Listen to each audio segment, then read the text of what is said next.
Hey everyone, welcome back to Crypto Cash. Thank you so much for joining me here. Hope you're having an amazing day. Happy Sunday to you as well. I hope you're having a fantastic weekend with your family. Thanks for taking the time to watch. And I got some awesome feedback yesterday on this video, so greatly appreciate that. And cool thing is too, when we take a look at our potential playout chart from yesterday, it actually wicked up here just in between these two Fibonacci levels there, hit about 250. So Elliott wave for the win once more. We got our 5, and the price probably coming back down now for an ABC pattern. We'll go ahead and take a look at that and much more. And obviously, if you're new to the channel, I'm not a financial advisor. Hope you can learn something here today. Of course, we're going to draw out some new Fibonacci retracement levels, kind of see what's going on.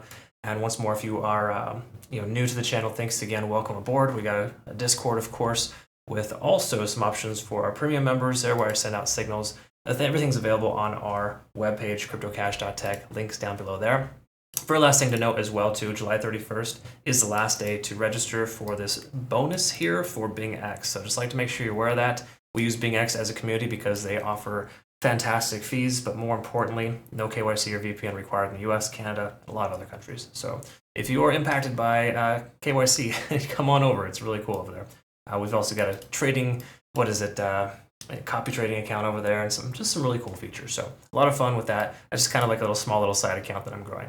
All right, so when it comes to wild, what we want to look at here is, I say wild, world coin, sorry. I always see it WLD and want to say wild. So what we're looking at here, besides the fact that the price has hit a pretty strong amount of liquidity up here, we're coming down, we're seeing a new liquidity pool here right now as well. So a lot of money coming in and out at this current point. So as a point of contention here, right there, about the 230 mark. So it's something to kind of pay attention to. Now, yesterday, I was planning to send out a long signal right here, and unfortunately, missed our opportunity. The price just jumped right up and had to wait for it to pull back, but it never did. And that's kind of what happens when you got these strong momentous trends. Okay, so keep in mind, betting against or with this coin can be kind of challenging, so just be very careful and cautious. I'd wait for points in which we see significant amount of liquidity, which we are seeing right now. Okay, so it's a good sign. Let's take a look at the daily, though, and kind of work our way down, because in truth, daily doesn't tell us much at all, so we're probably going to just start with a 4-hour, no moving averages, not enough data to effectively understand that. Because I get the question a lot, how do you analyze a coin that's brand new? Well, really all you can do is work on the smaller time frames and base everything on the current amount of data that you have. Right now, maybe about 5 days worth of data, 6 days maybe, so not a heck of a lot, but enough to get the point across here. So we can see here that on the RSI, we're trending closer to 50. If we lose 50 on the RSI, we're probably going to see further downside. My guess is that we're going to see a bounce off 0.618 here at about 220. I have an alert set there as well for potential entry, just because that was a most recent high here. Kind of an area of contention there where you can see the price action had difficulty crossing. So with all that extra amount of volume in that range, we can tell that the price will more than likely bounce off that level. We could even see a bounce right near here at about 227, but I think it's too early to tell. I personally wouldn't jump in just yet. We can see stochastics coming down, money flow is coming down, all the reasons why the price is likely going to continue further down.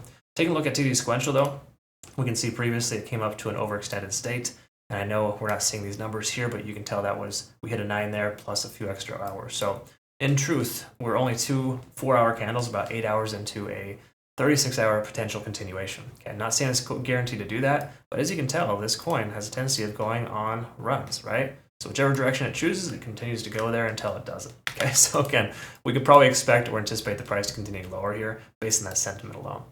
Once more, not the reason to take a trade, but absolutely something to recognize. We can also see here at 0.5 on Fibonacci, the 20-day simple moving average kind of working itself out there. Now, again, in its history here, very limited history, we can tell that average had worked as a resistance right here at this 0.618 level, and once it broke above, it stayed above. Okay, we could very well see a potential bounce, but I'm more so speculating the price coming down and then rejecting, potentially even going further. Okay, so I would not try to just go long for no good reason right now.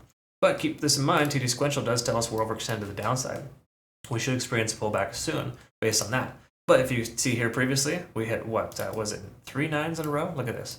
We got 1 9, continuation up, another 9, continuation up, and then it eventually maxed out with that greedy counter wick up there, that liquidity wick. So in truth here, we can see a lot of volume, but a lot of continuation in the same direction. Okay, so just keep in mind, whomever keeps buying these prices going up, they're selling these prices going down, and it's probably likely a larger manipulative type of situation than it would be somebody like you and I just buying and selling casually. Okay, so keep that in mind. You got to understand what they're doing at any given time. It's definitely a lot different than what we're doing.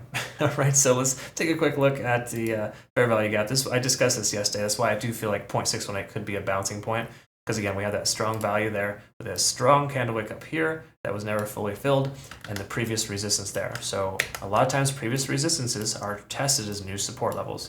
So to me personally, buying in at $2.21, $2.20 seems appropriate at this point. We want to evaluate when we get there, but I've got an alert set to ensure that we look at it closer once that time frame comes. Because I do feel like that could be a good point, because what that would do for us in the overall sense of things, it would be establishing higher lows, and we'd be able to continue this upward trend. Okay. In fact, let's go ahead and pay attention to this trend here while we're at it, and just kind of see what this looks like in the near future, kind of just to put that there for later. Okay. So ideally, we want to kind of continue above this trend. And a lot of times when you look at a trend, they can be running concurrent with the moving averages. On the hourly, the moving averages work a little different than larger time frames. We're not there yet. We don't have enough data for larger time frames. So in this essence here, we want to see that this is a good chance that this will continue for this ascending trend. Okay. So cool stuff there. Not much else to really note except for the fact that I would just be careful and cautious longing right now. I'd also say be careful shorting too, because honestly, we're at this point right now where we got a lot of liquidity at this current level. If you look at the larger time frames, or correction, no, it's the smaller time frames rather, and you can kind of see that there's a lot of volume at this price point here, and it's a not ideal trading conditions. Okay, so hopefully you caught this little top here. Unfortunately, I was driving at the time. I couldn't jump into the market. And by the time I got to it, it's already kind of working its way down. But generally speaking, we want to try to look for these high liquidity swings and try to catch the shorts for those and or longs for the inverse. But you got to recognize too that this is just a small amount of data here. And I do personally feel that $2.21 will be tested here in the relative near future. I think that might be a good consideration for a long at that point. Whatever you do between now and then, be very careful. I would recommend using low position size, low liquidity, or low volume rather, dollar amount, etc. Whatever works best for you, work within your risk tolerance. But to me, I think that coins like this, you try not to go too hard. We want to establish a direction first, and right now the direction is down. But I think we're kind of late in that down game, if you will, and we could very well see a bounce here soon. So interesting stuff here coming up. I'm excited to see what happens next. I do want to say thank you again to all my community members who have been doing very well in not just personally trading, but I greatly appreciate the feedback you're giving me too. It's super awesome to be able to kind of be part of this with you and to have just such an awesome experience. So to me, the fact that I make an impact in your lives, it's a really good rewarding system for me. So thanks again for letting me know that. If you've found benefit, let me know. Even if you haven't, that's okay too. Honestly, it's different strokes for different folks, right? Because there's a lot of different traders out there and trading styles. The key is to develop your own trading style. Make sure to work within your mains.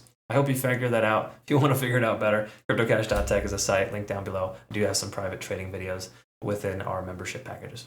Have a great rest of your day. We'll see you in the next one. Take care.